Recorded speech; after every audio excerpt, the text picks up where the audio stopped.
All right, all right. We'll move on from your woke liberal lies and talk to Tony. Pronouns are he, him from Virginia.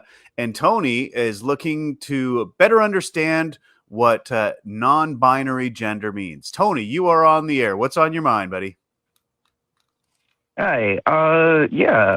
So, I've been watching your show for a little bit. I've been trying to better educate myself on the subject because I am a gay man, Awesome. and I know a lot of conservatives, and so I'm not trans, and I don't know any trans people, and so they've asked me a lot of questions, and I usually preface was like, I don't know, but I find that my ignorance is kind of being utilized for their hate. So I kind of think it's necessary now for me to try to understand a little bit better. And so I always understood sexuality to be, or not sexuality, I'm sorry, gender to be an expression of like somebody's sex, you know? So like if somebody was born biological male and they identify as a woman, you know, they're expressing themselves, I guess their gender as a woman.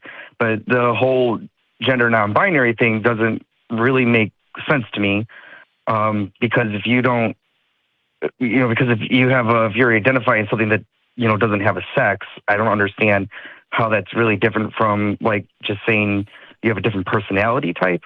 I guess I'm just kind of confused.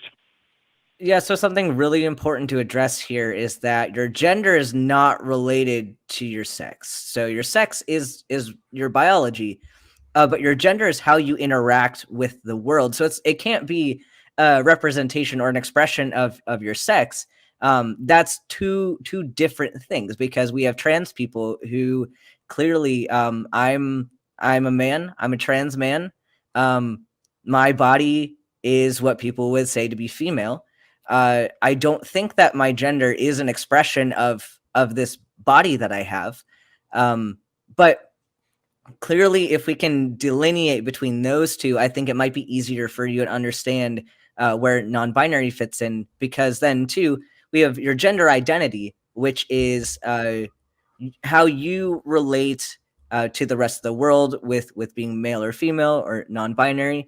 And then your expression is slightly different. So your expression is related to your gender, not necessarily to your sex.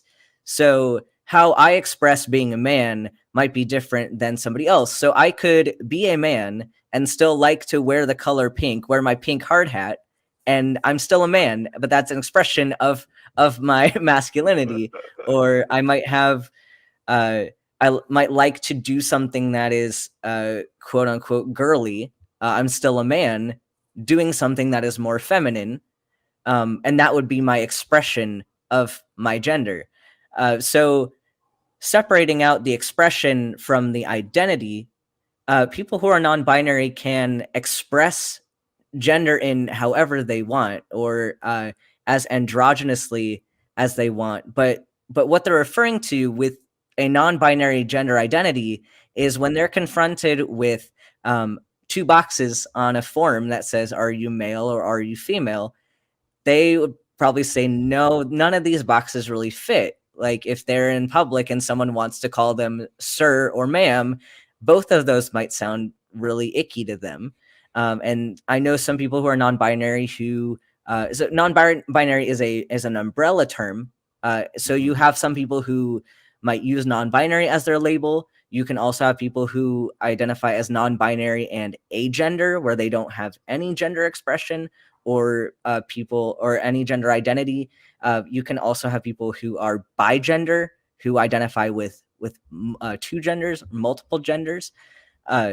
So I want to make sure that when we're talking about this, we're not using expression and sex. We're talking about identities. So I guess I don't understand then. So like in society, right? So like if we use gender in society as a way to identify each other, so I can look at somebody and like identify like, oh, okay, they're, you know, that person, you know, is a woman, has female body parts. That guy is a man, has man, or whatever, you know what I mean? For these roles that we kind of box each other into. I guess I don't understand how. I guess I haven't. Tony, think of this in your head. So think of a woman as 0. Think of a man as 1. How many numbers are there between 0 and 1? Infinite. Right. So everybody is going to fall somewhere perhaps on that spectrum, but everybody's going to be different and everybody's going to have an answer. And I know from my time working as a volunteer for Recovering from Religion is that for a lot of non-binary people, it can change. Like, it can change from day to day. It can change from month to month. It's just, what do I feel like expressing today? And that's kind of where a lot of those terms fall. And we have to remember that, like, language serves us. It's not the other way around, right? So this is just whatever label makes that person feel comfortable. Today it might be non-binary. Tomorrow it might be gender fluid. You know, it can change from day to day, and that's okay. Go ahead. Yeah, I mean, it's okay. I guess I don't really care so much if somebody wants to identify differently. I just want to make sure that when I'm using my words and talking to my friends, that I'm not saying anything crazy. But I think intent goes a long way, and I think you've got a good intent, Tony. So I don't think anyone's going to crucify you if you get it wrong.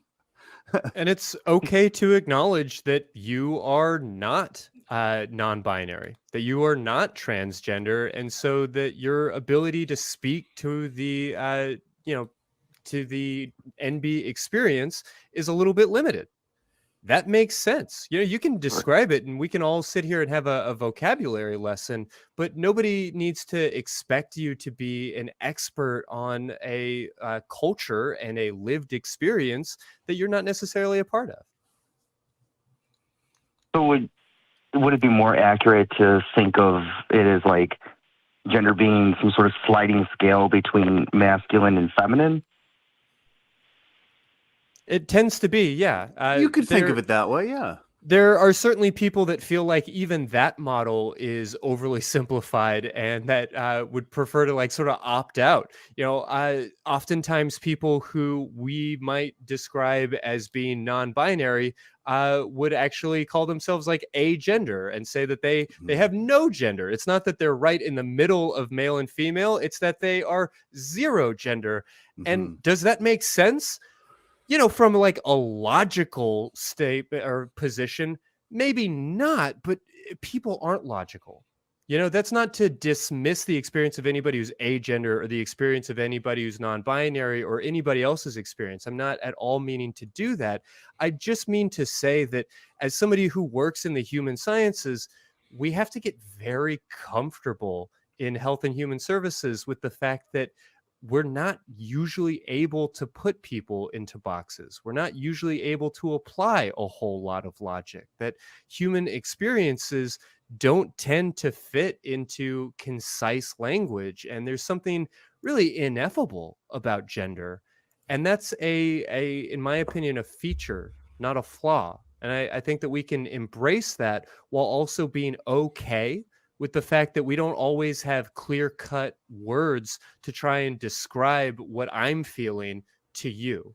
And you're never going to be able to perfectly mind meld with me and get what it is like to have my specific gender. And that's okay. We can all just sort of enjoy being around each other, even if we don't fully understand one another. Can I ask a question real quick, just to try to help you understand it a little bit? Yeah. Okay. So if let's say we met in public and I decided to refer to you as ma'am or call you she or use the name Susan, do you think if I did that repeatedly, how would you feel about that? I think I would probably find that very upsetting. Yeah, I'd be pretty pissed.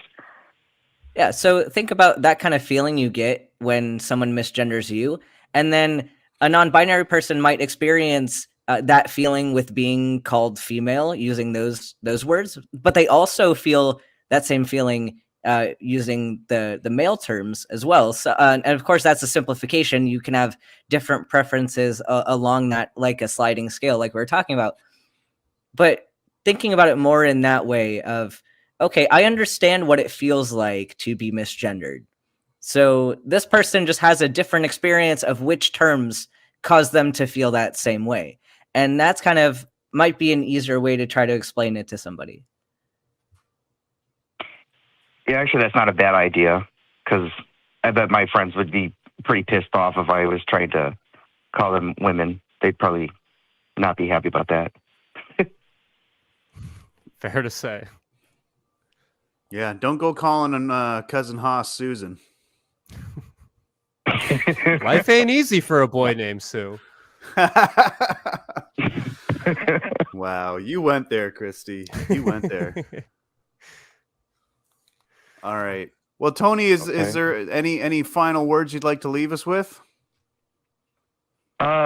I have some formulating thoughts about another question that I might have, and maybe if I think about that a little bit deeper, maybe I'll call on the show another time. Yeah, please do, or shoot us an email or whatever else. We're more than happy to answer any way we can, whether we're online live or not. Yeah, Tony, send us an email at sex@atheistcommunity.org. Appreciate it. Y'all have a good one. Hey, You thanks too. so much. Thanks for calling. I like Tony. He was nice.